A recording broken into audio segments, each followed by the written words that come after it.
प्रयास अपने तरफ से 100% करना चाहूँगा और कर रहा हूँ कि उनके विश्वास पर 100% उतरूँ और जितने विज़न को लेकर हम लोग चुनाव में थे उस विज़न को 100% 5 साल के कार्यकाल में पूरा करने का काम। ये अवसर मिलेगा तो मेरा प्रयास ज़रूर रहेगा कि खगड़िया की जो मूलभूत समस्याएं हैं, जो महत्वपूर्ण समस्याएं हैं, उन समस्याओं को मुखरता के साथ हम लोग रखें और न केवल रखें बल्कि इस बात का भी एहसास कराने की कोशिश करें। जिले की तरह देखा जाता है वहाँ पर कितनी संभावनाएं हैं आर्थिक रूप से संपन्न होने की, उस बात को मजबूती से रखने का हम लोग काम। नमस्कार, बिहार तक में आप सबों का स्वागत है। खगड़िया के नवनिर्वाचित सांसद राजेश वर्मा आज अपने संसदीय क्षेत्र खगड़िया आए हैं। पिछले महीने ही उन्होंने लोकसभा के 18वीं लोकसभा के पहले सत्र में उन्होंने शपथ लिया और इस दौरान उनको बोलने का मौका भी मिला। कैसा रहा उनका अनुभव? और इसी महीने जो है बजट को लेकर विशेष सत्र आयोजित होने जा रहा है और इस सत्र में खगड़िया के डेवलपमेंट को लेकर क्या वो अपनी बातों को रखने वाले हैं, इसी पर बात करने के लिए हमारे साथ राजेश वर्मा हैं। आइए जानते हैं किन मुद्दों को लेकर के आने वाले सत्र में वो बात रखने वाले हैं। सबसे पहले तो राजेश जी, आपका बहुत बहुत स्वागत है। ये बताइए, पहली बार आप संसद भवन गए, वहाँ आप शपथ लिए, कैसा अनुभव रहा? नहीं, बिल्कुल, ये हम लोग के लिए बहुत गौरव का क्षण था और गौरव का क्षण इसीलिए था जहाँ एक तरफ गैर राजनीतिक परिवार से आने की वजह से मुझे राजनीतिक रूप से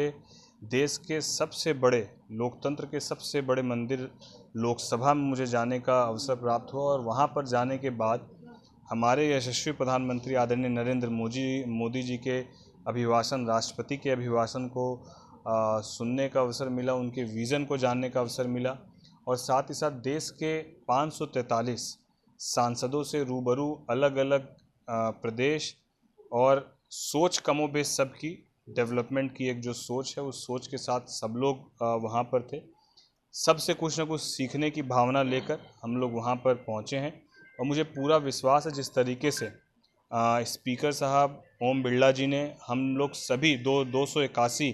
जो first timer member of parliament इस बार जीत कर आए हैं वो 281 हैं, उन सब को उन्होंने ये आश्वस्त किया है कि आप सबको ज़्यादा से ज़्यादा सीखने का मौका यहाँ मिलेगा और सबको बोलने का मौका मिलेगा। और प्रधानमंत्री जी से जब मुलाकात हुई हमारे राष्ट्रीय अध्यक्ष चिराग पासवान जी के साथ, हम सभी पांचों सांसद जब वहाँ पर गए थे तो प्रधानमंत्री जी ने भी जिस खूबसूरती से न केवल व्यक्तिगत पारिवारिक बातों को रखा बल्कि देश स्तर की बातों को और हम लोग को मार्गदर्शन करते हुए ऊर्जा जिस तरीके से उन्होंने दी, तो मुझे लगता है ये सौभाग्य है मेरा कि मैं ऐसे देश के नेतृत्वकर्ता के साथ मुझे काम करने का शुभ अवसर मिल रहा है। शपथ से पहले किस तरह की एक्साइटमेंट थी, किस तरह का उत्साह था, क्या उस तरह किस तरह का मूवमेंट था उस? नहीं, मैं बिल्कुल शपथ के पहले थोड़ा नर्वस ज़रूर था और नर्वस इसलिए था क्योंकि जिससे आपको मिलने की बहुत इच्छा हो या जो आपके जीवन के एक रोल मॉडल हो, जो आपके इंस्पिरेशन हो, उनके सामने खड़े होकर आपको शपथ लेना है। देश के 543 वो सांसद जो इस 125 करोड़ के लोगों के का प्रतिनिधित्व कर रहे हैं, उनके बीच में से एक चुनकर जाना और चुनकर जाने के बाद शपथ ग्रहण में जब खड़ा होना तो सामने में उन सबको देखना, तो जहां एक तरफ वो एक नर्वसनेस थी वहीं दूसरी तरफ एक उत्साह था कि ये अवसर जो खगड़िया लोकसभा की जनता ने दिया है, मैं उनका कोटि कोटि धन्यवाद देता हूं और ये प्रयास अपने तरफ से 100% करना चाहूँगा और कर रहा हूँ कि उनके विश्वास पर 100% उतरूँ और जितने विज़न को लेकर हम लोग चुनाव में थे उस विज़न को 100% 5 साल के कार्यकाल में पूरा करने का काम करें। आपको मौका भी मिला था बोलने का, क्या आप बातें रखी? नहीं, मुझे अभी मौका मिल नहीं पाया बोलने का। अभी तो मीडिया के माध्यम से ही मौका मिल पाया, लोकसभा में बोलने का भी अवसर नहीं मिल पाया है और अब आगामी बजट सत्र में ये अवसर मिलेगा तो मेरा प्रयास ज़रूर रहेगा कि खगड़िया की जो मूलभूत समस्याएं हैं, जो महत्वपूर्ण समस्याएं हैं, उन समस्याओं को मुखरता के साथ हम लोग रखें और न केवल रखें बल्कि इस बात का भी एहसास कराने की कोशिश करें कि जिसको पिछड़े जिले की तरह देखा जाता है वहाँ पर कितनी संभावनाएं हैं आर्थिक रूप से संपन्न होने की, उस बात को मजबूती से रखने का हम लोग काम करेंगे। क्या राज्य को लेकर के भी आप अपनी बातों को रखेंगे, खास करके स्पेशल राज्य की दर्जा की बात चल रही है, कितना आप इसको जरूरी है बिहार के डेवलपमेंट? एक बिहारी होने के नाते हम लोग बिल्कुल चाहेंगे कि हमारे बिहार का चौमुखी विकास हो और ख़ासकर जो 60% से ज़्यादा आबादी युवाओं की है, उन युवाओं को ध्यान में रखते हुए हम लोग ज़रूर चाहेंगे कि हमारा जो प्रदेश है वो शिक्षा के क्षेत्र में, स्वास्थ्य के क्षेत्र में और आने वाले वक्त में जिस तरीके से